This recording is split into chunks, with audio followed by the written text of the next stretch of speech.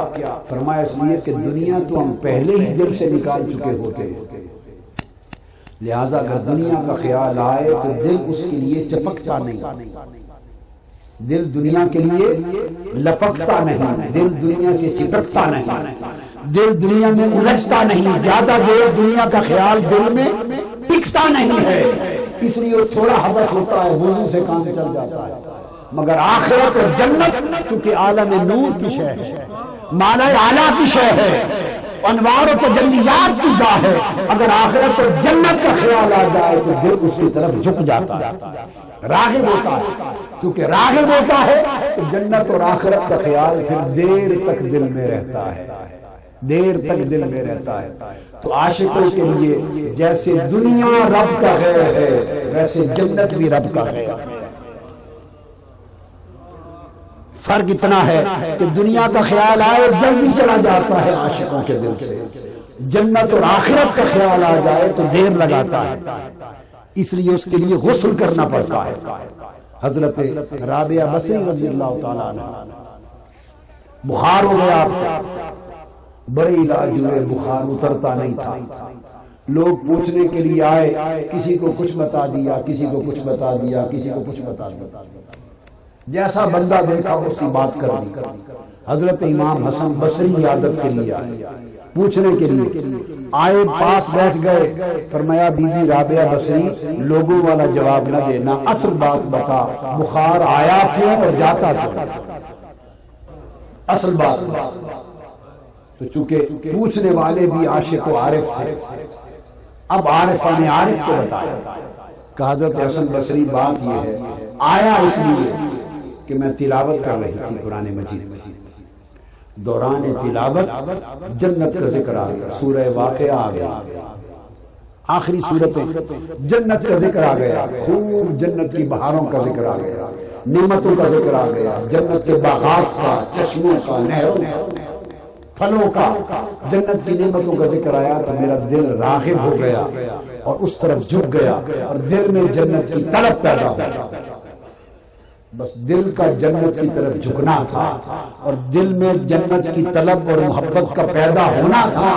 رب کائنات کی بارگاہ سے ایک آواز آئی، اور وہ آواز جھڑک کی صورت میں آئی، جھڑک کے کہا رابعہ عشق کا دعویٰ ہم سے اور رغبت جنت کی، عشق و محبت کا دعویٰ ہم سے اور طلب اور لالچ جنت۔ دو رغبتوں سے تو بات نہیں چلے گی، بس وہ یار کی جھڑکی تھی تب سے بخار میں، اور اترتا اس لیے نہیں کہ خیال تو چلا گیا، معلوم نہیں کہ اس کی ناراضگی ختم ہوئی ہے۔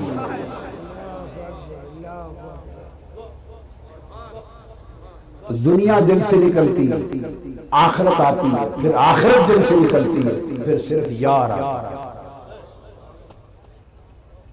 اس کا ذکر کیا یریدون وجہہ، ان کی مجلس میں بیٹھ جو نہ طالب دنیا ہو نہ طالب آخرت ہو، طالب آخرت ہوا تو اسے مرید کہتے ہیں۔ سن لیں، طالب دنیا کا نام مرید نہیں ہے، یہ سب دھوکہ بازی۔ یہ جو ہم مرید بنے پھرتے ہیں، طالبان دنیا، طالبان دنیا، وہ مرید نہیں ہے۔ مرید کا معنی ہے اللہ کا ارادہ کرنے والا۔ دنیا کی طلب ہے تو مرید کیسا؟ مرید بنتا ہے آخرت کی طلب سے، آخرت کی طلب و ارادے سے، مرید تو وہ ہے جو طالب آخرت ہے، تو شیخ کون ہے؟ مرید وہ ہے جو طالب آخرت ہے، تو شیخ وہ ہے جو طالب مولا ہے۔ جو طالب مولا ہے وہ شیخ ہے، جو طالب آخرت ہے وہ مرید۔ میں امریکہ میں اپنے وزٹ پر تھا تو میرا خطاب ختم ہوا تو کچھ سوال و جواب کا سیشن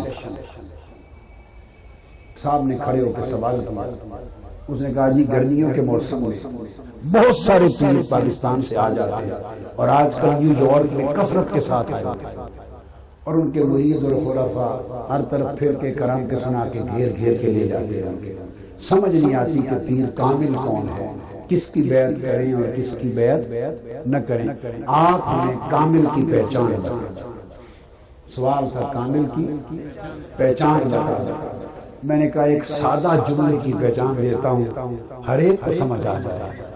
ان کا جی، میں نے کہا کامل کی پہچان یہ ہے جسے مریدوں کی تلاش نہ ہو، جسے مریدوں کی تلاش نہیں وہ کامل ہے، اور جو مریدوں کی تلاش میں مارا مارا پھرتا ہے تو دراصل اس کا پیر تو وہ مرید ہے جس کے پیچھے مارا مارا پھرتا ہے۔ علامہ نے کہا تھا کافر کی یہ پہچان کہ آفاق میں گم ہے، اور مومن کی یہ پہچان کہ گم اس میں ہے آفاق۔ یہ حضرت حافظ جی سرکار رحمت اللہ علیہ بہت زیادہ نہیں، تھوڑا ان کے بارے میں میری معلومات میں آیا، میں نے سنا، مگر جتنا سنا ان کو طالب مولا، یہ ان لوگوں میں نہیں جو مریدوں کی تلاش میں مارے مارے پھرتے ہیں۔ شیخ وہ ہوتا ہے کہ اسے شیخ کی تلاش میں مارا مارا پھرے، نہ کہ پیر مرید کی تلاش میں مارا مارا پھرے۔ پیر یریدون وجہہ، وہ تو اس کی مکھڑے کی تلاش کرتا ہے، اسے اس کی مکھڑے کے سوا کوئی طلب نہیں ہوتی۔ لوگ اس کے طالب ہوتے ہیں، وہ مولا کا طالب ہوتا ہے۔ لوگ اس کے طالب ہوتے ہیں، وہ مولا کا طالب ہوتا ہے۔ اللہ پاک نے فرمایا ایسوں کی سنگت میں لوگوں جم کے بیٹھ جاؤ۔ یہ نسبت کا، ارادت کا، نسبت کا، ولیوں کے سنگ اور ان کے دامن سے لگ جانے کا حکم ہے قرآن۔ جم کے بیٹھ جاؤ۔ اور پھر آگے ایک بات کہی بڑی لطیف، اور فرمایا وَلَا تَعْدُ عَيْنَاكَ عَنْهُ، ان کے ساتھ جم جاؤ، جڑ جاؤ، ان کی سنگت میں بیٹھ جاؤ، ان کا دامن نہ چھوڑو۔ کون؟ جو مولا کے طالب ہیں۔ اور پھر وَلَا تَعْدُ عَيْنَاكَ عَنْهُ، اور ان کو تکتے رہا کرو، ان کو تکتے رہا کرو، ان کے چہروں سے آنکھیں نہ ہٹانا۔ یہی عبادت ہے۔ جب ولی کی مجلس میں آؤ اس لمحے نماز فرض پڑھنا فرض نماز پڑھنا فرض ہے۔ نماز فرض کے علاوہ جب ولی کی صحبت میں بیٹھو نہ نفل نہ تسبیح، فقط تکنا عبادت، کیونکہ اس کو تکنا اس کی مجلس میں یہ نفلی عبادتوں سے اعلیٰ۔ پھر جب رات کو آپ عبادت کے لیے، ریاضت کے لیے اپنی جگہ میں چلے گئے، پھر ساری رات عبادت کریں۔ مگر جب اس ولی اللہ والے کی مجلس میں بیٹھے تو بس صرف اس کو تکتے ہی رہے، اس کو تکتے ہی رہے، تکتے ہی رہے، اس کو تکنا عبادت۔ اور پھر فرمایا وَلَا تَعْدُ عَيْنَاكَ عَنْهُ، اپنی آنکھیں ان کے چہروں سے نہ ہٹانا۔ اللہ نے فرمایا، حضور علیہ السلام نے فرمایا النظر الی الکعبۃ عبادت، جب کعبے میں جاؤ اگر تلاوت بھی نہ کر سکو، طواف نہ کر سکو، زمزم نہ پی سکو، کوئی کام بھی اگر نہیں کر رہے، فقط صحن کعبہ میں بیٹھ کے کعبے کو تک رہے ہو، یہی عبادت ہے۔ اور ایسی عبادت ہے کہ اس صحن سے باہر نکلو پوری کائنات میں عبادت کرنی ہے، فقط کعبے کو تکنا عبادت ہے۔ اور پھر حضور کی بارگاہ میں آقا نے فرمایا یہ کعبے کو تکنا عبادت ہے۔ اور ایک اور تکنا بھی بتا دوں، النظر الی وجہ علی عبادت، یہ علی کے چہرے کو تکنا عبادت۔ یہ کعبے کو تکنا، یہ چہرہ علی کو تکنا، پھر یہ فضیلت ہر ایک کو اس کے درجے کے مطابق ہے. یہ تو خصوصیت کے لیے آقا نے فرمایا. کیا آقا علیہ السلام نے فرمایا صحابہ کرام سے حل انبئکم بخیارکم، اگلی تیسری حدیث، کیا تمہیں بتا دوں کہ بھلے لوگ کون ہوتے ہیں؟ اچھے لوگ، اللہ والے اچھے لوگ کون ہوتے ہیں؟ صحابہ کرام نے عرض کی یا رسول اللہ بتا دے. فرمایا خیارکم الذین اذا رؤوا ذکر اللہ. فرمایا اچھے لوگ، بھلے لوگ، بڑی لوگ وہ ہوتے ہیں کہ ان کے چہروں کو تکو تو خدا یاد آتا ہے. جن کے چہروں کو تکنے سے خدا یاد آتا ہے وہ خدا کے دوست ہیں. چونکہ غالب ندیم دوست سے آتی ہے بوئے دوست. دوست کے پاس بیٹھے تو اسی کی خوشبو آتی ہے. جب ولی کو دیکھتے ہیں تو اس کا حسن یاد آتا ہے. اذا رؤوا ذکر اللہ. اور حدیث میں یہ بھی ہے، اس لیے آقا علیہ السلام نے طبرانی میں آقا علیہ السلام نے فرمایا وہ ذکرت اذا رؤوا اذا ذکروا ذکرت واذا ذکرت ذکروا. فرمایا ان کی کیفیت یہ ہو جاتی ہے میری قربت اور عنایت سے کہ جب ان کا ذکر کیا جائے تو ان کے ذکر میں میرا ذکر خود بخود ہو جاتا ہے. ان کا ذکر کیا جائے تو میرا ذکر، یعنی انہیں یاد کیا جائے تو میری یاد آ جاتی ہے، اور مجھے یاد کیا جائے تو ان کی یاد آ جاتی ہے. تو جو چہرے رب کی یاد دلا دے وہ عبادت، جو چہرے رب کی یاد دلا دے وہ تکنا عبادت. تو فرمایا ولا تعد، یہ قرآن کی نص تھی، اس پر سند احادیث کی دے دی. فرمایا ولا تعد عیناک عنہم، اور ان کی آنکھ، اپنی آنکھیں ان کے چہروں سے نہ ہٹانا، نہ ہٹانا. جم جم کے تکتے رہو. ادھر فرمایا جم جم کے بیٹھے رہو، اب فرمایا جم جم کے تکتے رہو. تو باری تعالیٰ اگر نگاہ ہٹا دی، ان سے نگاہیں پھیر لی، تو جو ان کو تکتے رہتے ہیں وہ عبادت کی روح کو پاتے ہیں. اور جو ولیوں سے نگاہیں پھیر لیتے ہیں، باری تعالیٰ اگر نگاہ ان سے پھیر لی تو کیا ہوگا؟ فرمایا وَلَا تَعْدُ عَيْنَاكَ عَنْهُمْ تُرِيدُ زِينَةَ الْحَيَاةِ الدُّنْيَا. اگر نگاہیں ان سے پھیر لی تو دنیا کی زینت میں غرق، دنیا کی زینت میں غرق ہو جاؤ. تو اس آیت کریمہ کے دونوں معانی سے پتہ چلا کہ ان سے نگاہیں ہٹانا دنیا کی زینت میں غرق ہو جانا ہے، اور ان کی مجلس میں رہنا اور تکتے رہنا دنیا کی زینت اور اس کی محبت سے پاک ہو جانا. تو جس کی مجلس دنیا کی محبت گھٹا دے وہ اللہ والا. جس کی محبت، جس کی مجلس صحبت اور زیارت دنیا کی محبت گھٹا دے، جس کی مجلس میں بیٹھو، اس کی باتیں سنو، اس لمحے دل دنیا سے اکتا جائے اور دل کہے یار چھوڑ چلو یہ نگری، اس نگری میں کیا رہنا، چلو یار کے ساتھ تعلق ناتا جوڑنے کے لیے کہیں اور چلے.